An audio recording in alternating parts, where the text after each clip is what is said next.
शिंदे साहेबांच्या बाबतीत दुसरी एक गोष्ट, माझ्याकडे कामगार नगर आहे. बरोबर. अक्षरशः त्या लोकांना घरातनं खेचून बाहेर काढलं जात होतं. म्हणजे ज्या वेळेला 2.5 वर्ष आमचे मुख्यमंत्री होते, त्या ठिकाणी जे स्थानिक आमदार देखील आदित्यजीत होते. पण कुठेतरी SRAच्या किंवा म्हाडाच्या नादाला लागून आज तिकडच्या लोकांना बेघर करत होते. म्हणजे रस्ता, त्या लोकांची मागणी होती, आम्हाला घराच्या बदल्यात घर हवं, आम्हाला बाहेर फेकू नका, तिकडे नेत्र कंपाऊंड धारावीमध्ये घर देऊ नका. एवढी एक साधीशी त्या लोकांची मागणी होती. ही मागणी असताना त्यावेळेला पोलिसांनी अक्षरशः लोकांना बाहेर खेचलं, बाहेर काढलं. आज 4-4, 5-5 पोलीस व्हॅन उभ्या होत्या. आमची तिकडची शाखा होती ती तोडली.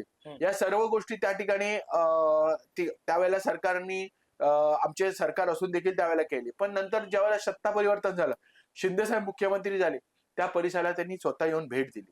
तिकडचे जे काही रहिवासी होते, जरी SRAचा प्रकल्प होता तरी त्यांनी म्हाडाचे जे काही रूम होते, आज 60 ते 70 कुटुंबांना डायरेक्ट म्हाडामध्ये शिफ्टिंग केली.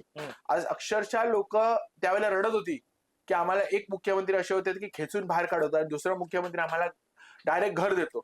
तिकडे येऊन ते direct on the spot decision देतात, कुठलाही विचार करत नाही. कुठल्या म्हणजे कुठल्या रहिवाशाच्या डोळ्यात अश्रू आला, सर्वात मोठं दुःख त्यांना होतं. आणि त्यावेळेला ते फोन अधिकारी कुठलाही असून दे, त्या अधिकारी डायरेक्ट सांगतात की हे काम झालं पाहिजे आणि ते काम लगेच होतं. त्याच्यामुळे खूप बरं वाटतं शिंदे साहेबांची जी काम करण्याची पद्धत आहे की ऑन द स्पॉट डिसिजन होतो, बाकी काही नाही. आज येतो, उद्या येतो, परवा येतो, असं काही नसतं.